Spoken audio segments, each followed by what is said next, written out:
Hello, welcome to your program Legends of Our Time on GBC News and Ghana Television. On Legends of Our Time, we get interactive with the icons. My name is Gifty AG, and a brief background of our guest for today. He is a trained journalist. For years, he's served in the media in various capacities as a reporter, a news editor, and a media manager before he transitioned into the world of diplomacy. In 2001 to 2005, he became Ghana's High Commissioner to Sierra Leone, and in 2006 to 2009, he served as Ghana's ambassador to Cote d'Ivoire. My guest in active service became a one-time General Secretary and President of the Ghana Journalists Association, President of the West African Journalists Association, and Executive Member of both the Commonwealth Journalists Association and the International Federation of Journalists. As a former Director of the Ghana Institute of Journalism, my guest is currently the Chair of the Ghana Grade Company. Ambassador Kabral Blay Amihere is my guest. Hello, sir. Thanks. Pleasure to meet you. I feel very humbled for being considered worthy to be on your program. Oh. Thanks for coming. I mean, you're indeed the right person for this interview, and we are so grateful. Thanks. Okay, so first of all, why would a young Ambassador Kabral, so many years back, decide to have a career in journalism? Because today, even now, the profession is not paying, but at the time, you considered it a career you would want to pursue, and so you went in for it. Share with us that decision. From one perspective, you may say that I was following my destiny. That is, if you believe that God has a purpose for our being. But it all started from Sehubekwai, where I used to sell graphic and Ashanti Times, and that in a way set me on the path of or an association with newspapers. Now, when I was in St. Augustine's College, I became the editor of the school magazine. I again became editor of the. Which year was that? This would be in the 70s. Okay. 71, I believe, to 72. And then when I went to Legon, I also became the editor of the Focus, which was I think it was called Forum. That was the newspaper or magazine for the Students' Council. So I'm sure it was a natural drift, and I ended up, after my first degree in history and sociology, pursuing, first joining Ghanaian Times as a features writer, and then pursuing a postgraduate course in journalism. And I ended up being in the media for about 25 years in various sectors of the media, training, management, and editing. Okay, kindly allow us enter your thought. How was the media during your time? Let's look at the various transitions. Well, when I joined the media in '76, we had just the state-owned media, which was under the control of the government of the day. We had just a couple of them: Ghanaian Times, Sweetita, Mirror, Graphic, Ghana News Agency, and of course Ghana Broadcasting Corporation. There were leading names in the media for print that would inspire any young person. The Elizabeth Hines, Ken Daniels, Kofi Esumenyi, Minsan, Oti, there were a few names that were inspired. For Ghanaian Times, Jawichem, and a couple of them, Mr. Kwanzaa, and there wasn't something like the private media as we know today. Okay. I think those who were in the media were considered an elite group in a way. But I don't think that the conditions of service as we made them, it was not the bad of things, the bad of times, but it wasn't also the best of the times. But today they are really bad. Well, you are talking about remuneration. Sure. Yeah. Well, I haven't done a comparative analysis, but what is important to note is that in the 70s that I joined, it was not as attractive as it is today. It was considered a very dangerous profession. Okay. I recall a time when I joined one of the private newspapers. You know, there were a few private newspapers, Standard, Christian Messenger, a couple of them, not too many. Pioneer in Kumasi. And when I joined the Free Press in '85, these were very troubled times. That's when we had the PNDC. Okay. A friend of mine, a schoolmate who was then in the government, thought I was playing the fool by joining the Free Press. That I was foolishly seeing myself as a martyr because before me, the editor and the publisher and the columnist had been detained for a year. The paper closed down, and when they were released, the editor died. You know, so it didn't make sense in the view of my friend to walk that path. If you want to have an idea as to how attractive it was, I believe in my class of about 8 who entered the School of Communication Studies, only about 3 of us went into active journalism practice. Why? The dangers were there. Okay. That was the period of the culture of silence. Yeah, yes, it was there. And I think that, you know, the pay was not the best of the times, you know. So nobody wanted to go to the media. As today is attractive, you know, you have all these bloggers, you have media celebrities. Now even we were not considered celebrities. We were considered species to be slaughtered, you know. But today, when you hit the peak, you are considered celebrity. We were not in that category. You were just seen as journalists making waves with their stories. You know, we were not newsmakers. We reported the news. Okay.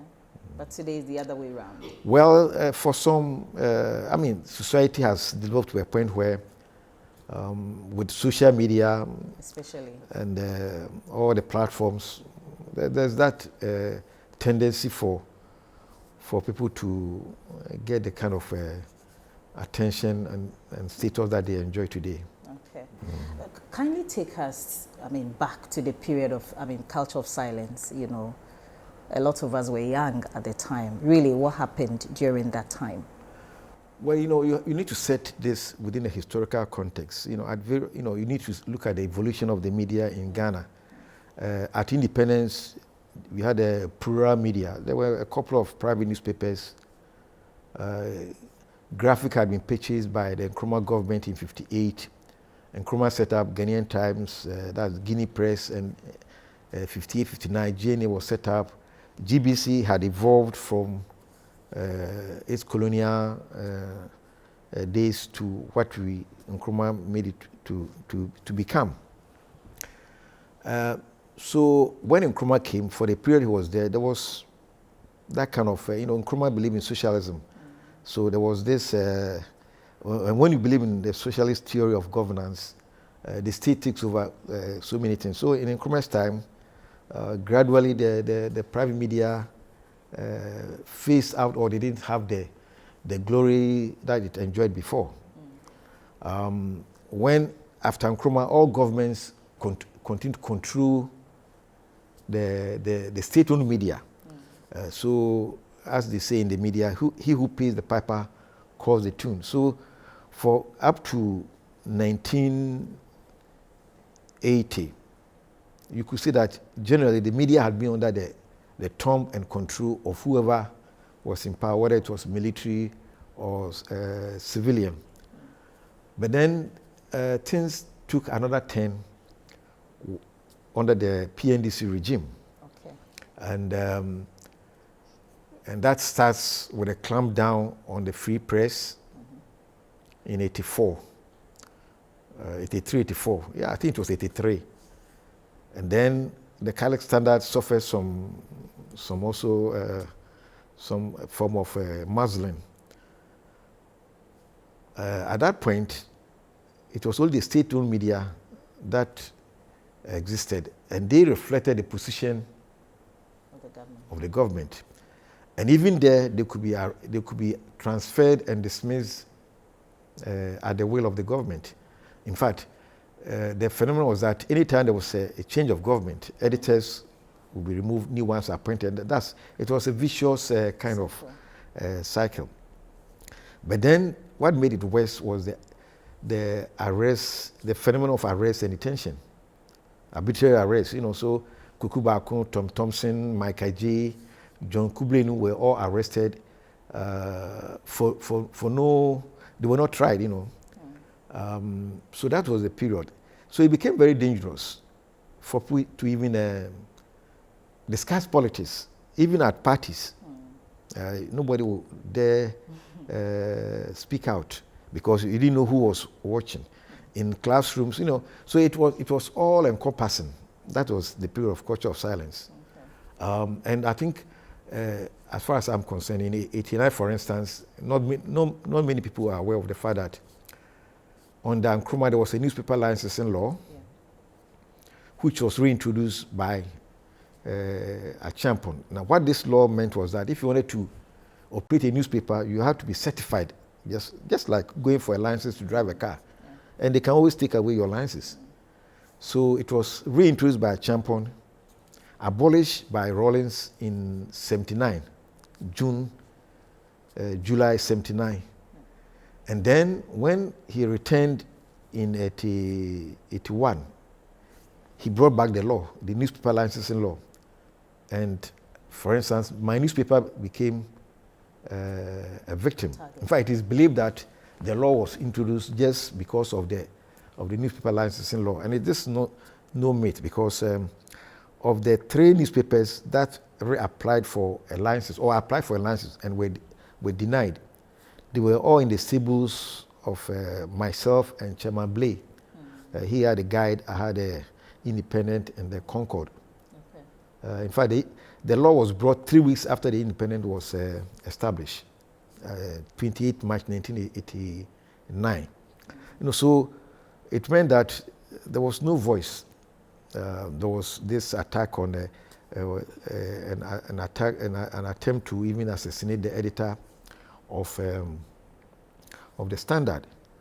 And so with that climate of fear, nobody wanted to speak out. And in the state-owned media, they just reflected the wishes, the voice of the government, to the extent that editorials could be written from the top and impose, So looking at all these, happenings during the period, personally, what did you come close of ever being arrested, or well, do you have a personal experience of the whole regime? Well, I think that a couple of guys around me got arrested. When you started the Free Press in '84, the publisher was arrested again. Kuku Bakun was arrested and detained in Ketekrachi. Somehow, I never got into that kind of net. But why? Maybe it's divine or providence. But I think that what I would say is that the kind of journalism that we did was saying that we dealt with issues. We dealt with analysis. It was not ad hominem. We were not attacking personalities. And it was not politically inspired. It was, if anything at all, when you write on behalf of the people, that is in itself a fortification of a sort. Now, the only time that I ran foul of the law will be in January 2000. This even when we were in the Yes, we were under democratic rule. In fact, the second term of the NDC, they picked me up. I was ambushed on my way to Nyanyano. I was then driving a Tiku, and at the spur of the moment, I was faster than what's the name of that? Yeah, and yes, but no, the F Formula One driver, Hamilton. Okay. Yeah, whatever the case was, I was ambushed and arrested and taken to Goda Barracks, but they couldn't keep me for what was the crime? Well, we did a story. The front page was to do with the fact that before 2001, each year they celebrated the 31st December Revolution. So we did a story saying that this will be the last. That's 2000. Okay. That come 2001, it will become a thing of the past because of the possible change in government, and the government didn't like it, so I was ambushed. But then, at that point, we had a lot of newspapers, radio stations. So within hours, my arrest was all over. There was pressure from the international community, from within, and they had no choice than to release me. Yeah. So I spent about 11, 12 hours there. Of course, in 82, I also suffered some kind of incarceration, but this was at Nima police station. They had come to arrest my cousin, Chairman Freddie Blay, okay. And Kwiku Bakun and Kwesiak Blay, and they were actually detained for over a year. Yes, no trial. I was only dragging because, we were living together at Nima, okay. Where the daily guard officers are today. So when they pick up Freddie Blay, and they had to arrest Kwiku Bakun, who was in Sekendi, they thought that if they kept me free, I would get in touch with Kwiku Bakun for him to vamoose. So they decided to keep me and another cousin, Professor Samuel Blay, at Nima police station. So that's the closest I came to being detained under the early days of the military regime. That's 82. Thank you so much for that, history. Now let's quickly look at the media today. I believe that this is a question that you, who today is in the field, should be able to answer. But I guess you are trying to ask me to compare our time and today. Of course, the background I've offered should give you an indication as to what it was before. There were not too many journalists, and based on the foundations of journalism in this country, and I'm a historian, so I always want to go back. The media had been used to liberate the Gold Coast from colonial rule. And even many of those who wrote or used the media were not trained journalists. They were politicians, lawyers, educationists who thought it necessary to use the media as a weapon. So for instance, Kwiku Baku's father, who was a trained surveyor, became an editor of a newspaper in Cape Coast, for which he was charged with sedition and detained. Mr. Bedema, one of the men who made Ghana, the Gold Coast, become independent, became a journalist. He was really a pharmacist, a businessman, but he became an editor of a newspaper. Kujubutu became an editor. So did Kwame Nkrumah. J.B. Dankwa at one point was a journalist, apart from being a lawyer. He had a newspaper. So the tradition was that the media had a crusading cause to fight for Ghana's independence. Now, after independence, when GIJ was set up, the mantra was to train journalists to be the beacon bearers for the total liberation of Africa. That was the philosophy of Kwame Nkrumah. So it was a profession that was characterized by a lot of patriotism, a lot of commitment to the social needs of those times. And I think that tradition continued, or at least existed when I was there. You know, to be a journalist in my time was for me, it was like a missionary commitment. Now, fast forward to today, and it's also important to know that for a greater part of the past, media work under serious domination or control by the state. If there was a private newspaper, they went through all kinds of difficulties, and I've mentioned arrest and detention. Now, you come to 92, and with 92 is the birth of, you know, a new era of golden freedoms for free speech and free press. So when a few years, you know, that when before 92, we didn't have a private radio. After 92, 95,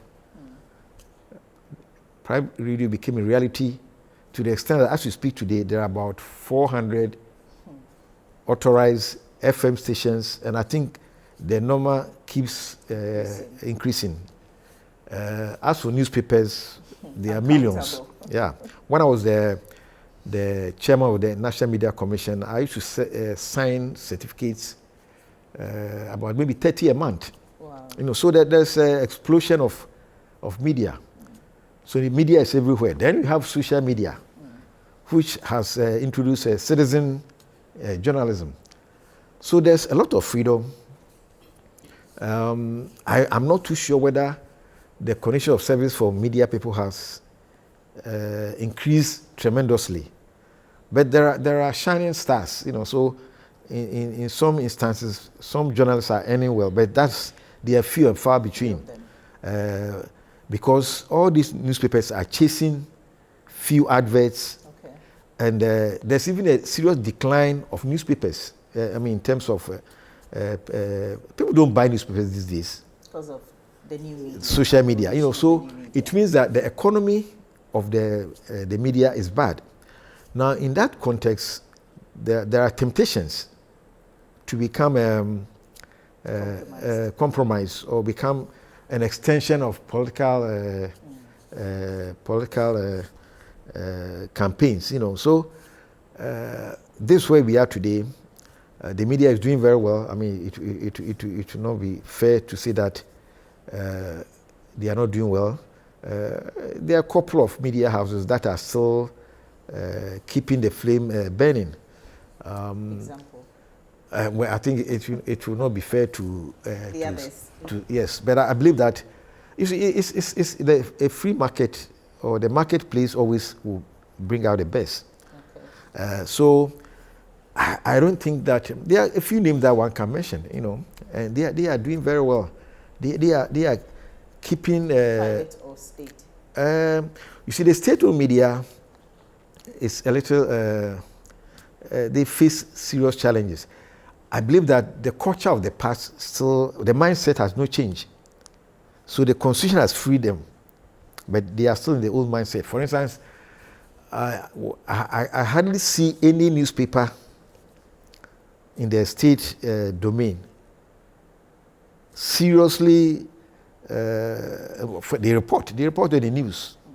They leave the serious investigative journalism to the private newspapers, and when it comes to their editorials, the editorials are just like the editorials of yesterday.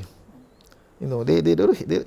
I'm not saying that one should be adversarial towards government, but the nature of governance is saying that there are many times that governments expect the media to point to them. I mean, what is the proverb that the one who cuts the path doesn't know whether it is straight or crooked. So I'm sure a good government expects the media, both state and private. You hardly find the state media pushing governments to the limit.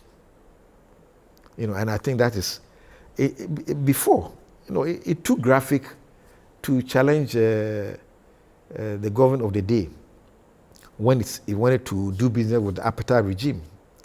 It took the editor of graphic to say, no, go slow, we can't do this. There was a time when, under the military rule of Rawlins, when there was shouts from students that let the blood flow. It took the courage of an editor of a state-owned media, Madame Liz Wahine, to say, no, don't shout for more blood. And that was defying the fiat of the government, a military government. That kind of character or courage, I think, is missing. On radio, you see all the analysis being done. You see in the talk shows, they present a platform for various points of views. But I want to believe that there should be more agenda setting by the media in these times. Okay. And it is more imperative in these times because we have an established political elite that will always set the agenda. For the media? For the media, for themselves. Because, what is happening is that the political class is fighting for power. And that means that they are the first to set the agenda that would propel them into power. I don't think that the media should leave the agenda setting to the political elite. The media should assume its primary responsibility to be the platform to inform and educate our people. So when issues are coming up, the political elite will have their interests, they will have their goals, but the media should be there to promote the goals of the population. So yes. The program is Legends of Our Time on GBC News and Ghana Television. We'll take a quick break, and when we come back, we'll go back to Ambassador Blay, and then we'll talk more. Kindly stay with us.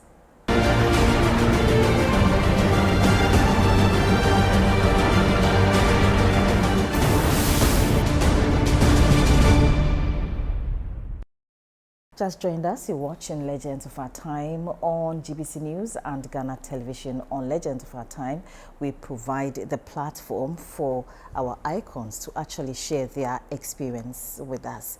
And today my guest is an ambassador, a former ambassador, Ambassador Kabral Blay Amihere. He's also a journalist. So, Ambassador, before we went for the break, I actually told you that when we come back, we'll look at media ownership and then political influence. It's an issue in Ghana that we can't just pretend it doesn't exist. Well, this is a tough one, but my take on this matter is that for as long as politics underpins human activity, you should not rule out the fact that politicians, whether practicing, or let's put it that you cannot rule out political animals trying to seize the commanding hearts of the media of their society. And so it is not a new experience that we are facing in Ghana. Now let's take the US. The combination of politics and money explains why Fox News has the largest viewership. So they represent the right. And if you look at social media, in the US, you see that a lot of political activists are capturing that platform to propagate their political philosophies and agendas. In Britain, you see this kind of phenomenon where the media landscape is also a reflection of the polarized political atmosphere. I can come to nearby Cote d'Ivoire, where even the colors of the mastheads of the newspapers reflect where the allegiances are. So if it's green, you can tell they support this party or they have affiliation to this party. And to prosecute their agendas, politicians or businessmen who share a certain ideology would actually invest in the media. And so when there was the opening of the airwaves in this country, the loss of the land, as per NCA, was said that everybody could go and set up a newspaper or a media house, or I mean, in the case of radio, set up a radio or television station. So the politicians who, as things stand, control NCA and allocate frequency, exploited the situation. So the truth of the matter is that most of the radio stations are owned by politicians, or let's say a good number of, I wouldn't say most, I think I don't have the figures, but a lot of them. The key ones. No, I won't say the key ones. A lot of them are owned by or are tied to political ownership. I mean, if you take the first newspaper that, the radio station that came up, Joy, it wasn't in that category. It was set up by a businessman. But after Joy, you see all kinds of radio stations coming up, and they have political affiliations or they are owned by politicians, and so you can tell where they stand. With the newspapers, I think when the newspaper licensing law was abrogated in '91, the first crop of media owners, people like me, Freddie Blay, Kukuba later on, Ben Efson, Kofi Kumsen, we were not doing for politicians, we were doing for ourselves. We had operated newspapers under military rule when there was no political party. So it was logical that when the doors of freedom were opened, we would enter the room, But subsequently, when the political parties sprang up, individuals within the parties decided that if you want to capture political power, let us set up newspapers. So it's a phenomenon that it's a reality that we have to live with. So is there a way we can manage or solve the situation? Well, what is important is that, there can be surrogate ownership. So they will not come openly that I'm a politician X, I want to own this. I can use my surrogates. What is important is that even if it's a politically owned newspaper, I think there should be an attempt to be as professional as possible, to uphold all the ethics of the profession, because you can pursue or prosecute your agenda by being professional. Sure. So when it comes to legislation, the NMC and NCA can do their bit, but there is always a way to get by. So if you say that no politician should own a newspaper, or, first of all, that can be subject to constitutional interpretation. Because I don't think there's anything in the Constitution that says that a politician cannot own a newspaper. Every Ghanaian has a right to free speech and free press. So it doesn't say that only journalists, anybody. So if I'm a politician, I want to own a newspaper, you cannot stop me. But what is important is that if you want the paper to survive, it should be as professional as possible. And that also means, I think it's more an obligation for those who call themselves journalists, who decide to work on these mouthpieces, to uphold their professional obligations. Because at the end of the day, there are still laws, we are subject to laws. Although Chapter 12 gives us all the freedoms, there are still limits. Civil libel exists. Let's look at the Media Commission, NMC. It appears it's been given that power to kind of check, these excesses, but it appears it doesn't have what it takes to do that, because there's a lot happening in the media terrain. Well, I believe that what you are referring to is what people normally would put, that the NMC can they can bite. Yes. Well, if you want an answer to the powers of the NMC or the NCA, and I can speak more about the NMC because you are. I was the chair. Look at what is in the Constitution and what is in the NMC Act. The NMC has no power to do the things that society expects it to do. They cannot close down a newspaper. No. Today we don't operate with the alliances. You just register. That's all. And we have a complaints and settlement committee which receives complaints from the public. Even there, our role is just to bring the two parties together and find a common ground where, based on our adjudication, a reporter or a newspaper or a radio station may be made aware that he broke the rules, and then it's for him to apologize. In fact, if you are summoned before if you are invited to the NMC, you can refuse to appear. And I think it happened in the case of Kwesi and Kwesi Pratt, where they went to the court and said that we are not going. And that's it. We can't do anything about it. So what it means is that it is more, the NMC does more pontification. They appeal to our good senses, to our professional instincts. But the law doesn't give them the power to do what society wants it to do.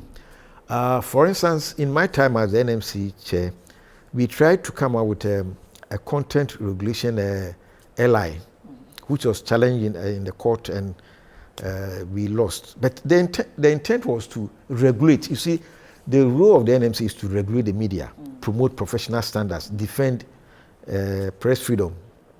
In our regulation, our hands are tied.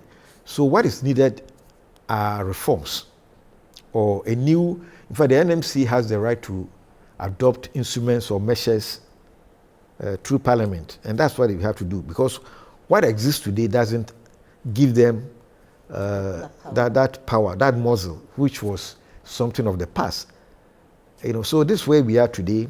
And then, in the allocation of frequencies, it is done by the NCA, and they do it without regard to content, because they don't control content.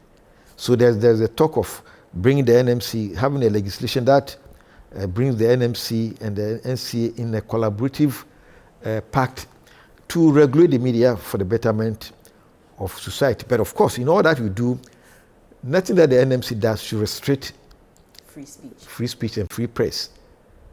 But the answer lies in, if you take broadcasting, we have operated this dispensation for all these years without the broadcasting law. Who drives on the rules without some kind of regulations? Regulations for rules are not punitive. They are just a guide. We don't have those signposts that will be a check on media excesses. So it's left to individuals, to seek redress in the courts. Government, luckily so, cannot also do what it used to do in the past. In the past, I'm sure a number of radio stations, a number of newspapers will be closed down if they didn't comply or please the powers that are. So, in effect, I mean, we can easily let go NMC. No, I think it's a good institution. It needs to be restructured and then re-empowered, to protect media freedoms. Because you lose your freedoms when you are not responsible. So I think that a body like the NMC has relevance because with the right laws discussed openly by society, I'm sure they can do what you want them to do. Okay, so let's quickly shift focus and look at your legacy at GIG, because I know you became a director at a point. What would you describe as your greatest achievement at GIG, and what do you think you would have loved to do but you didn't get the opportunity of doing it? I left GIG so many years ago that I haven't had time to reflect on what you would consider achievements. But let me put it this way. As a young boy growing up in Sefibekwae, we were taught, first of all, I was a member of the Young Pioneer, and this is a movement that, at least for my generation, at least my association with it, taught me to be patriotic, taught me to place myself at the service of my community. And then another great lesson in Sebekwai was that one should brighten his corner, his or her corner, wherever. Yes. So in all my life, and I think that although I didn't work for, let me put this, I've been in public service, whether in media, as a diplomat, NMC or Greco.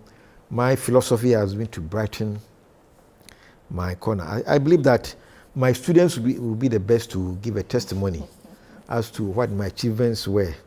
But what we thought to do was to train a group of journalists or a generation of journalists who would want to impact society, who want to use their pen, to improve the quality of life and deepen as we have today the foundations of democracy. And I take pride in the fact that a couple of students who passed through my hands have lived up to my expectation.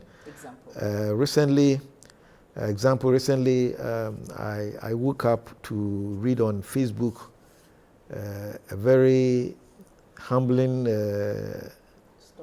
tribute from one of my students, Francis Kokuche, and he was looking at the kind of journalism in his mind of today and what they were taught. And he mentioned a couple of guys that passed through my hands, and what was very moving was that after his initial post on Facebook, a couple of friends, started sharing it with me, So that for me was a sign of appreciation from a student and from the public that we serve.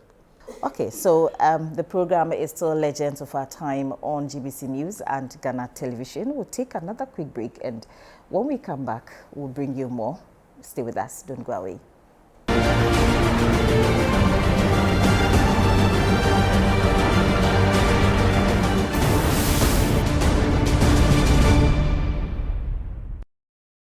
Welcome back. The program is still Legends of Our Time on GBC News and Ghana Television.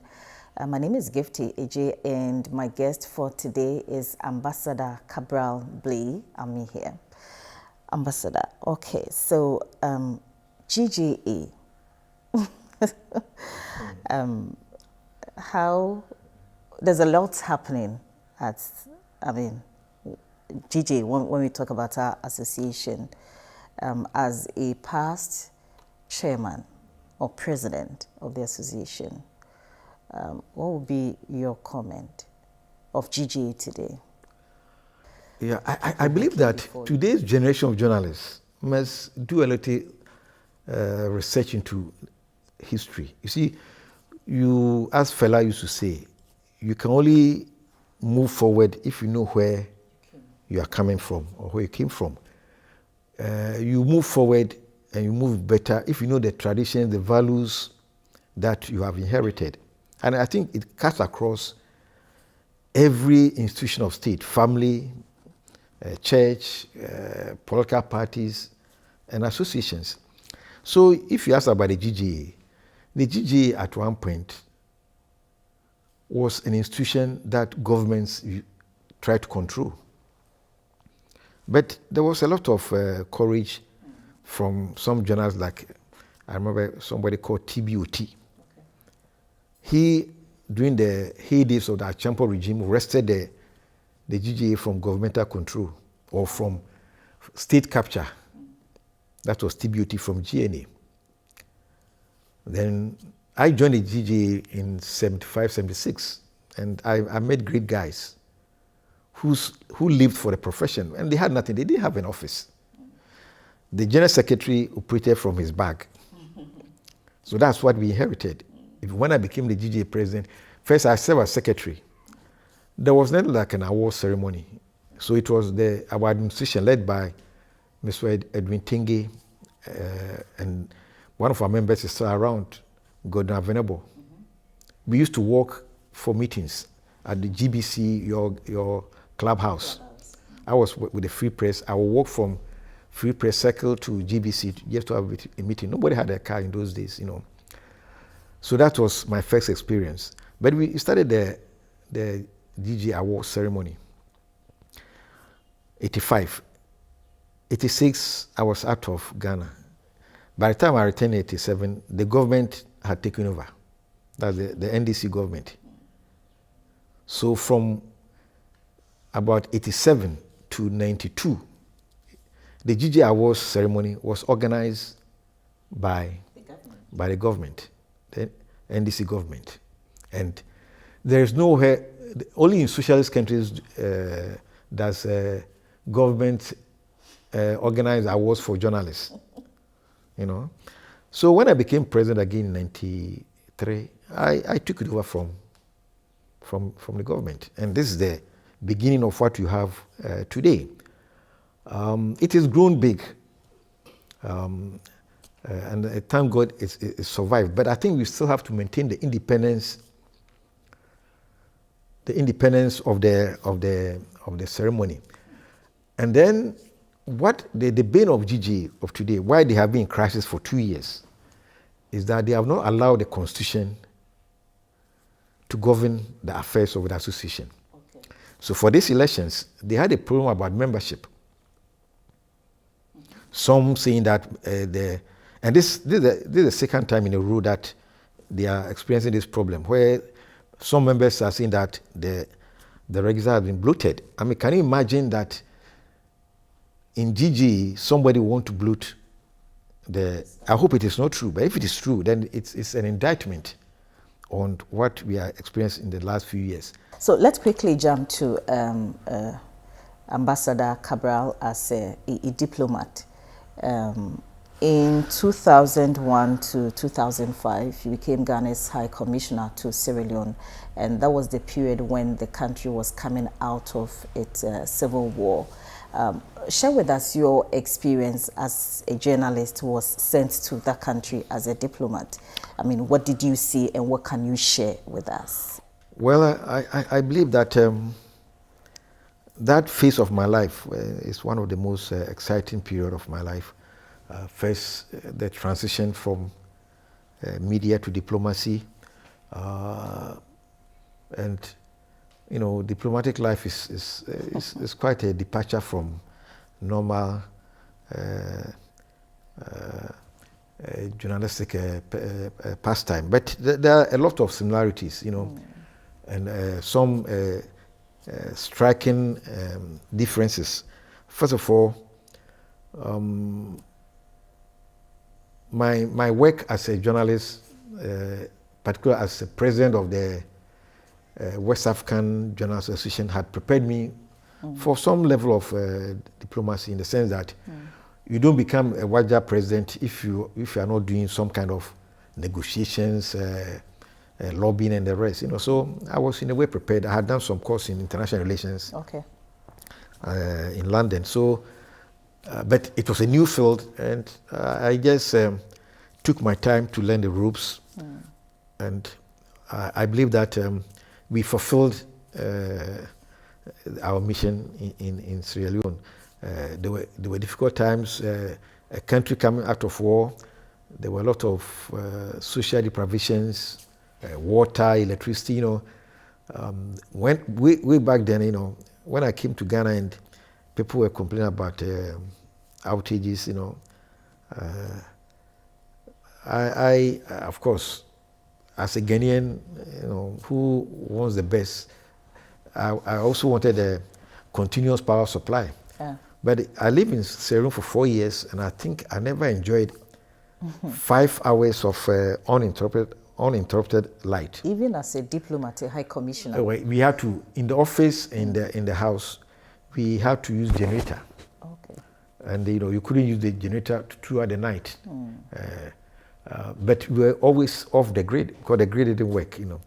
So, but those things were not stumbling blocks. They were rather a motivation, because you can always brighten your corner wherever you find yourself. So we did our part. We were able to mobilize the Ghanaian community to achieve common goals. So it was an exciting period. We became part of the peace process, and it was a good beginning for me. And then you were sent to Cote d'Ivoire. To another war-torn country, Cote d'Ivoire. And what did you see or experience there? Well, the lesson from both countries is that war should never be our portion in life. So sometimes when you are in this country and you hear people saying that there will be a Liberia, there will be a Kenya, you pray to God that you should forgive them. Because when the guns start firing, nobody is safe. And the period of civil strife will bring a country down, and the recovery period is a pain. Families will be dislocated from their environment. People will go into exile and suffer all kind of indignities. So the first lesson I learned was that we have, as a people, always try to preserve and promote the peace that we have through good governance, through an equitable sharing of the national wealth, so that nobody feels marginalized or alienated. We have to go. My time is about. Quickly, just a few minutes. Tell us about your early days. Where were you born? And how was it? Some childhood memories you'd want to share with us? Well, my story begins at a town called Baku. Not the Baku in Azerbaijan. Same spelling, but in the western region. It's next to, I normally would say Ikwe, because that's where my grandparents lived. But my story begins in Bekwai. That's when I became conscious of myself. And I believe Bekwai has defined and determined my part of life, for which I'm very grateful. I was there recently, and I walked the streets I used to walk. I visited my old school. Things had changed, but the structures were the same that So Bekwai is where I began my life.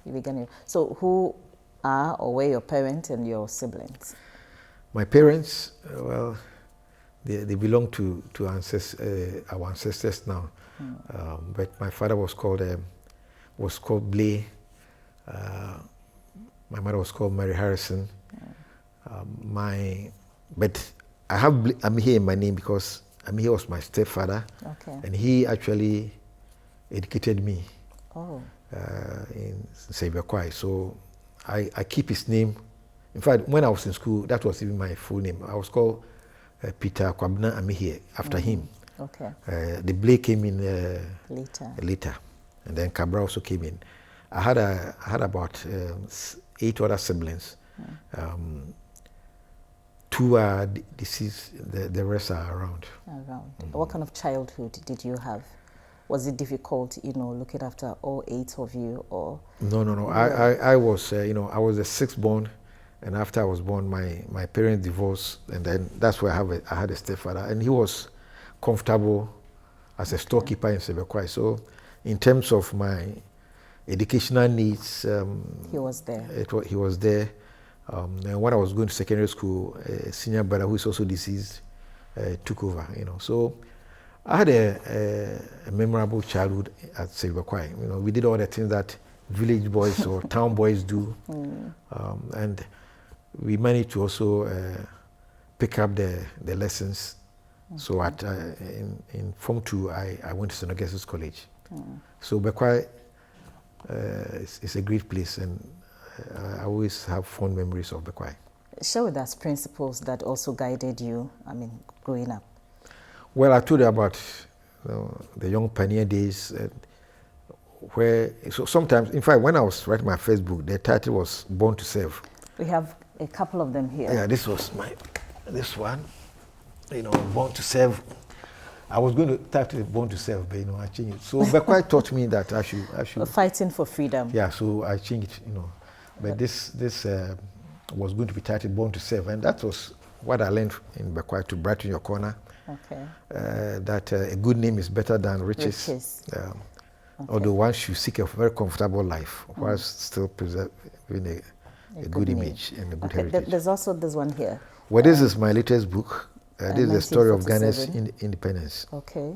And briefly, what is about the gist? Well, there is all kind of narration about the independence struggle, the UGCC, the CPP, the NLM, Buzia, Dankwa, Park Grant, and you even have this debate, founders. So which is which? Well, you need to read the book too.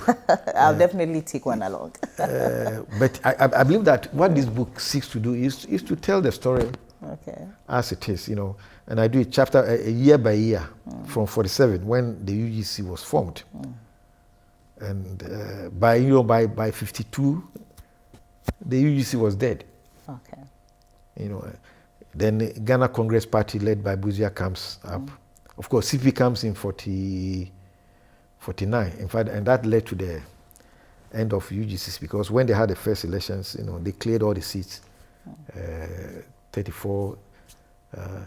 And so I give a year-by-year account of what happened. Yeah. Now there's this one also, Tears for a Continent, an American diary. This is my very first book. Your very first book. This is, I studied in Harvard for a year during the first Iraqi war. Okay. And I kept the diary, and when I came back, You put it together? Yes. Okay. Yeah. We can look at the others as well. Well, this is my memoirs as an ambassador. Okay. Between the Lion and the Elephant. Yeah. What's the title? Well, Elephant is a Côte d'Ivoire. The Lion is Sierra Leone. So I'm just playing on the 2 countries. Okay, that's fine. And this is a book that all of you should. I Spoke for Freedom. Yeah. History and Politics of the Ghana Press. I love to read this. Well, yeah. And finally. Oh, this one is just a look at. Ayeyi Praises, a celebration of life. Yeah, I look at a number of professions, from prostitutes to politicians. From? Prostitutes. Okay. Yeah, so there's a chapter on prostitutes. Okay. We've spoken extensively on the media, but before I let you go, from your perspective, your experiences and all that, kindly define for us what journalism is really about. So all that you do is to gather the news, analyze the news, report the news, and in all you do, you are seeking to inform and educate the public and entertain them, which is now a hallmark of of the media industry, because those who are making the bucks are those who do a lot of entertaining. So media is everything. It's a reflection of society. A reflection. So we capture events for history. So somebody says that journalism is the first draft of history. So the news today will be the history tomorrow. So that's what we do. Some would say that there should be licenses, and that is or have a professional training. Well, not every. The best, if you are going to be in any trade or any business, you have to be trained. And how do you get trained? Sometimes you go to these days there are schools of journalism. So that's the starting point. But even when you have all the certificates in the world, your real training as a journalist begins in the newsroom. So in the history of journalism and journalists, there are journalists who never sat in a classroom. They learn their ropes on the job. And they are as good as those who had formal training. I think what determines the good and bad journalist is one's passion and commitment to the ideals of the profession. So if you didn't have training, formal training, and enter the newsroom, your passion and commitment would make you learn the ropes as fast as you can and make that impact. And so we have people in the media world, even in Ghana. Kwame Safaka is not your idea of a GIJ trained journalist. The late Kabral Dumont, Kweku Baku, didn't go to a school of journalism. But he learned the ropes in the newsroom, and today he is trained journalist. Anas is one of his proteges, So let's quickly also jump into your current portfolio that has to do with GRIDCO, from journalism, diplomacy, now in energy. As the chairman, what's happening at GRIDCO now? Well, life is full of stages. So at every stage of your life, you have to adapt. And you adapt by learning. So today, or since 2017 September, I find myself as the chairman of GRIDCO. And GRIDCO is the sole national transmission company. We are in the middle between the generating companies and the distribution companies, in this case, ECG and NEDCO in the north. So this is a completely new world to me. But the purpose of education, or the gift of education, is that it gives you the discipline to study and use that knowledge, new knowledge, to lead. And I think as the board chair, my role is to provide that leadership of the sector of GRIDCO. And this I do with the support of the other members of the board who cut across all the professions. And of course, the support of the management. So much that it is a new field for me. After 4 years of working with GRIDCO, I think I have a good knowledge about the sector, the challenges that we face, and how we are working 24/7 to ensure that there is a reliable and sustainable power supply in the country. We face challenges. Occasionally there are challenges which is not palatable to anyone, particularly those of us who are charged with the responsibility of ensuring a regular power supply. But it's been a very exciting experience.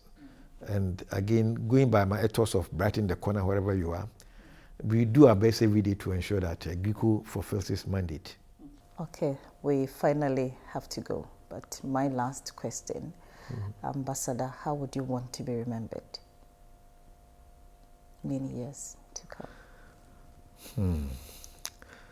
This is a tough one, you know. Years back, Kissinger, you know Henry Kissinger. I've heard the name before. You know, he, in an encounter with Chairman Mao Zedong of China, you know, who established the People's Republic of China, asked him that, what has been your achievement? So I didn't do much. You know, he was full of praise for Chairman Mao that, oh, we did this, you liberated. So I'm not too sure I have done all the things you have seen I've done. I only changed a few places in Beijing or Peking. So how do I want to be remembered? Just like a simple guy who came from Sebakwai and tried to impact his society. And if I succeeded in doing that, then I would die a very happy person. Like Paul, I will not leave much gold or silver to my descendants. But if the name I leave them is a good name, then I'll have given them the best prize that a father could leave us as inheritance. Ambassador Kabral Blay Amihere, thank you so much for this interview.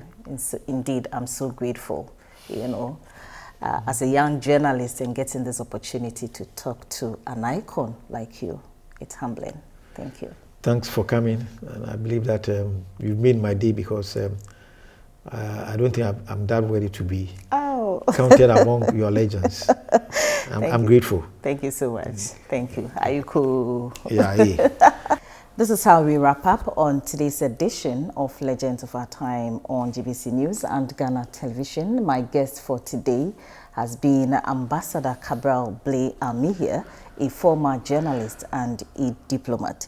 My name is Gifty Ej. Thank you so much for watching. We'll come your way same time, God willing. Until then, bye for now.